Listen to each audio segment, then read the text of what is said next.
ಓಂ ಶಾಂತಿ. ದಿನಾಂಕ ಆಗಿದೆ 15/6/2026. ಅಮರ ತಂದೆಯು ನಿಮಗೆ ಜ್ಞಾನದ 3ನೇ ನೇತ್ರವನ್ನು ಕೊಡಲು ಬಂದಿದ್ದಾರೆ. ನೀವೀಗ 3 ಕಾಲಗಳು ಮತ್ತು 3 ಲೋಕಗಳನ್ನು ಅರಿತುಕೊಂಡಿದ್ದೀರಿ.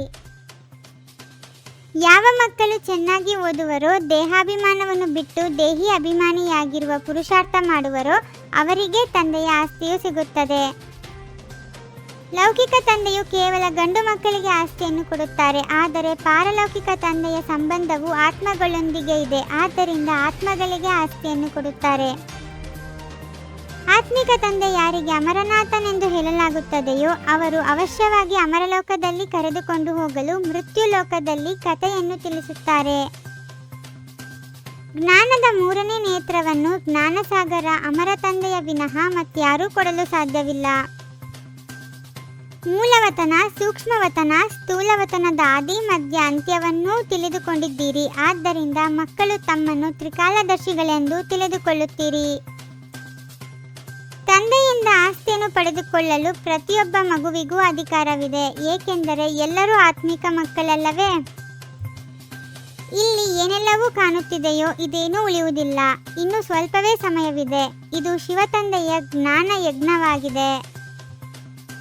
ಕೆಲವರು ಗೀತಾ ಯಜ್ಞ, ಕೆಲವರು ರಾಮಾಯಣ ಯಜ್ಞವನ್ನು ರಚಿಸುತ್ತಾರೆ. ಇದು ಶಿವತಂದೆಯ ಅಥವಾ ರುದ್ರನ ಜ್ಞಾನ ಯಜ್ಞವಾಗಿದೆ. ಇದು ಅಂತಿಮ ಯಜ್ಞವಾಗಿದೆ. ನೀವು ಆದಿ ಸನಾತನ ದೇವಿ ದೇವತಾ ಧರ್ಮದವರಾಗಿದ್ದೀರಿ, ಆದರೆ ಈಗ ಪತಿತರಾಗಿರುವ ಕಾರಣ ನೀವು ತಮ್ಮನ್ನು ದೇವತೆಗಳೆಂದು ಕರೆಸಿಕೊಳ್ಳಲು ಸಾಧ್ಯವಿಲ್ಲ. ಈ ಜ್ಞಾನ ಯಜ್ಞದಿಂದ ವಿನಾಶದ ಜ್ವಾಲೆಯು ಪ್ರಜ್ವಲಿತವಾಯಿತು. ಇದರಲ್ಲಿ ಇಡೀ ಪ್ರಪಂಚವೇ ಸ್ವಾಹ ಆಗುವುದು, ಮತ್ತೆ ಹೊಸ ಪ್ರಪಂಚವು ಸ್ಥಾಪನೆಯಾಗುವುದು. ನಿಮ್ಮನ್ನು ತಂದೆಯು ಹೊಸ ಪ್ರಪಂಚಕ್ಕೆ ಯೋಗ್ಯರನ್ನಾಗಿ ಮಾಡುತ್ತಾರೆ. ಈಗ ಎಲ್ಲರೂ ತಮೋಪ್ರಧಾನ ಹಳೆಯ ಪ್ರಪಂಚದಲ್ಲಿದ್ದೀರಿ. ಈಗ ಮತ್ತೆ ಸತೋಪ್ರಧಾನರಾಗಬೇಕಾಗಿದೆ. ಈಗ ಮಾತಾಪಿತರಿಂದ ಆಸ್ತಿಯು ಸಿಗುತ್ತದೆ. ಉಳಿದಂತೆ ಎಷ್ಟಾದರೂ ಶಾಸ್ತ್ರಗಳನ್ನು ಓದಲಿ, ಏನಾದರೂ ಮಾಡಲಿ, ಆಸ್ತಿಯು ಸಿಗಲು ಸಾಧ್ಯವಿಲ್ಲ. ನೀವು ಭಾರತವಾಸಿಗಳು 84 ಜನ್ಮಗಳನ್ನು ತೆಗೆದುಕೊಳ್ಳುತ್ತೀರಿ. ತಮ್ಮನ್ನು ಮೊದಲನೆಯದಾಗಿ ಬ್ರಾಹ್ಮಣರೆಂದು ತಿಳಿದುಕೊಳ್ಳಬೇಕಾಗಿದೆ. ಒಬ್ಬ ಶಿವತಂದೆಯನ್ನೇ ನೆನಪು ಮಾಡಬೇಕಾಗಿದೆ. ಅವರಿಗೆ ನೀವು ಮಾತಾಪಿತಾ, ನಾವು ನಿಮ್ಮ ಬಾಲಕರೆಂದು ಹೇಳುತ್ತಾರೆ.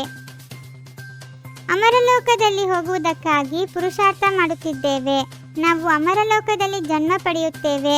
ಅಲ್ಲಿ ನಾವು ಗರ್ಭ ಮಹಲಿನಲ್ಲಿರುತ್ತೇವೆ. ಸ್ವಯಂವನ್ನು ಆತ್ಮವೆಂದು ತಿಳಿದು ಆತ್ಮಿಕ ತಂದೆಯಿಂದ ವಿದ್ಯೆಯನ್ನು ಓದಿ ಪೂರ್ಣ ಆಸ್ತಿಯನ್ನು ತೆಗೆದುಕೊಳ್ಳಬೇಕಾಗಿದೆ.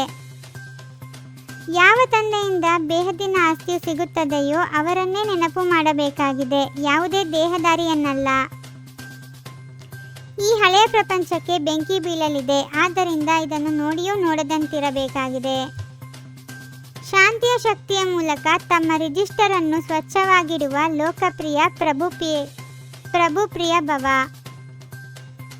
ತಾವು ಶಾಂತಿಯ ಶಕ್ತಿಯಿಂದ ತಮ್ಮ ರಿಜಿಸ್ಟರ್ ಅನ್ನು ಪ್ರತಿನಿತ್ಯವೂ ಸ್ವಚ್ಛಗೊಳಿಸುತ್ತೀರೆಂದರೆ ಪ್ರಭು ಪ್ರಿಯ ಅಥವಾ ದೈವಿ ಲೋಕಪ್ರಿಯರು ಆಗಿಬಿಡುತ್ತೀರಿ. ವ್ಯರ್ಥ ಸಂಕಲ್ಪ ಮಾಡುವುದು ಅಥವಾ ಅನ್ಯರಲ್ಲಿ ವ್ಯರ್ಥ ಸಂಕಲ್ಪ ನಡೆಸಲು ನಿಮಿತ್ತರಾಗುವುದು ಇದೂ ಸಹ ಅಪವಿತ್ರತೆಯಾಗಿದೆ. ಓಂ ಶಾಂತಿ. 21 ಜನ್ಮಗಳಿಗೆ 21 ಪರಮಾತ್ಮನ ಮಹಾವಾಕ್ಯಗಳನ್ನು ಆಲಿಸಿ ಹಾಗೂ ನಿಮ್ಮದೇ ಆದ ಈ ಚಾನಲ್ಗೆ ಲೈಕ್ ಮಾಡುವುದನ್ನು ಮರೆಯದಿರಿ.